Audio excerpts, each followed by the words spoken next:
Did you know that one of Nigeria's most influential military leaders started his journey in a small village in Plateau State? This is the remarkable story of Yakubu Gowon, a man whose humble beginnings belied the significant impact he would have on Nigeria's history. Born on the 19th of October, 1934, in the modest village of Kanka, Yakubu, Gowon's early life was far removed from the corridors of power where he would later find himself. He was raised in a country where opportunities were scarce, but his determination and ambition were in no short supply.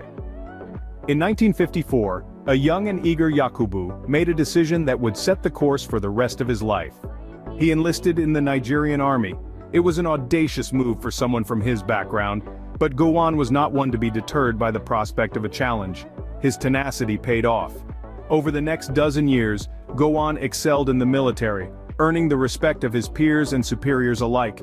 His dedication, strategic acumen, and leadership skills were impossible to ignore. So much so that by 1966, he had ascended to the rank of lieutenant colonel. But the military was just the beginning. Unbeknownst to him, Gowon was on a trajectory that would see him become a key figure in Nigeria's political landscape. The military was his training ground, a place where he honed his leadership skills, learned to navigate complex situations, and developed the resilience he would need for the challenges that lay ahead. Little did young Yakubu know that his military career would soon catapult him to the forefront of Nigerian politics. His journey serves as a reminder that our beginnings do not define us. Rather, it's our actions, our choices, and our resilience in the face of adversity that shape our destiny.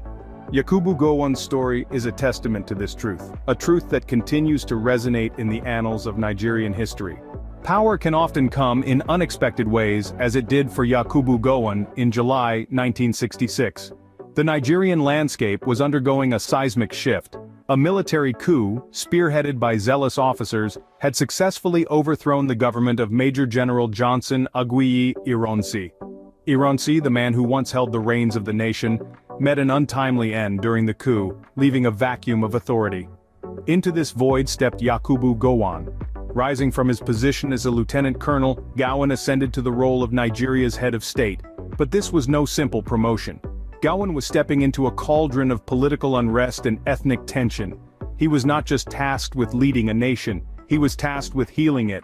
With the weight of Nigeria's future on his shoulders, at a tender age of 31, Gowon found himself at the helm of a nation grappling with profound political tensions.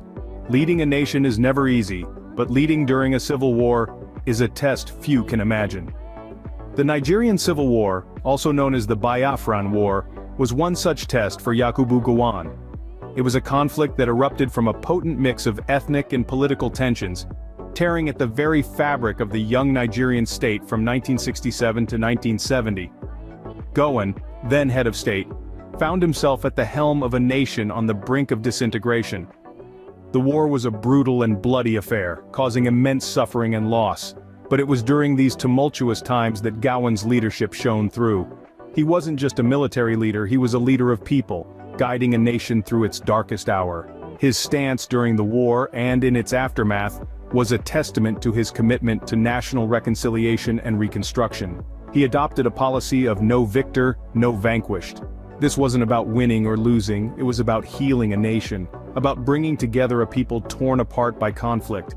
It was about unity and stability, about building a future from the ashes of the past. In the aftermath of the war, Gowon's administration launched the 3 R's program: reconciliation, reconstruction, and rehabilitation. This initiative was aimed at addressing the war's devastating effects and rebuilding the country. Gowon understood the importance of healing not just the physical scars of war, but also the emotional and psychological wounds inflicted on his people. This approach was not without its critics, but it was a necessary step towards a united and stable Nigeria. It demonstrated Gowon's commitment to his people, his dedication to fostering unity, and his resilience in the face of adversity. It said that the true measure of a leader is not how they perform during periods of comfort and convenience, but how they stand up to challenges and controversy. By this measure, Yakubu Gowon proved himself a leader in every sense of the word. Gowon's leadership during these trying times demonstrated his commitment to unity and stability. In the wake of war, Gowon's vision for a united and prosperous Nigeria came to the fore. The task was monumental, the country was in ruins, and the hearts of its people were heavy with the weight of loss. But Yakubu Gowon was not a man to be daunted by the odds. The war might have ended on the battlefield, but in Gowon's mind, a different kind of war was just beginning. The war for reconciliation, reconstruction, and rehabilitation. This was the core of his 3 R's program, a domestic policy that sought to heal the wounds of war and rebuild the nation. The first R stood for reconciliation. Gowon believed in the power of forgiveness and unity. He knew that for Nigeria to move forward, its people needed to let go of the anger and resentment that the war had bred and come together as one nation. The second R stood for reconstruction.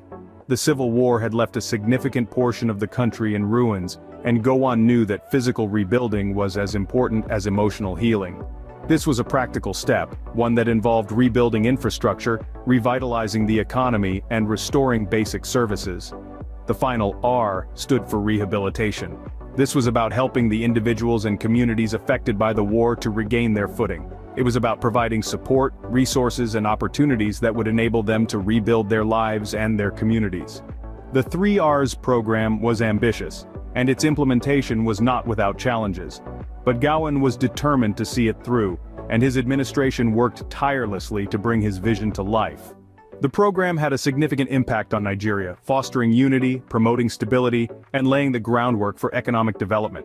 Despite the challenges of post-war reconstruction, Gowon's policies laid the groundwork for Nigeria's future economic development. His leadership during this critical period in Nigerian history is a testament to his determination, resilience, and unwavering belief in the potential of his country and its people. Even the most powerful of leaders can fall, as did Gowon in 1975.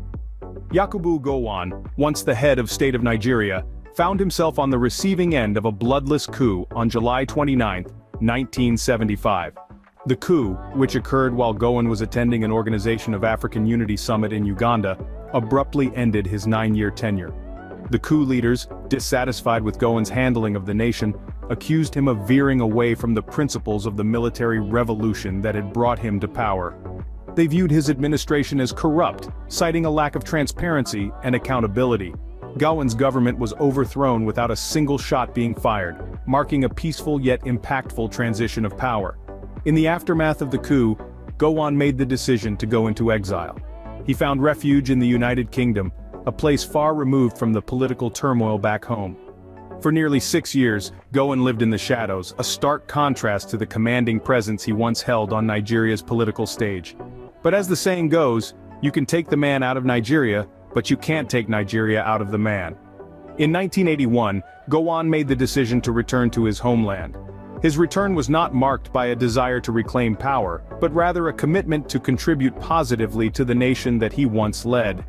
Back in Nigeria, Gowon dedicated himself to peace-building and reconciliation, becoming a voice of reason amidst a sea of discord.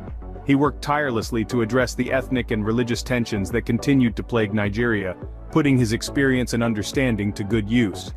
Gowon's return marked a new chapter in his life, one dedicated to peace-building and reconciliation.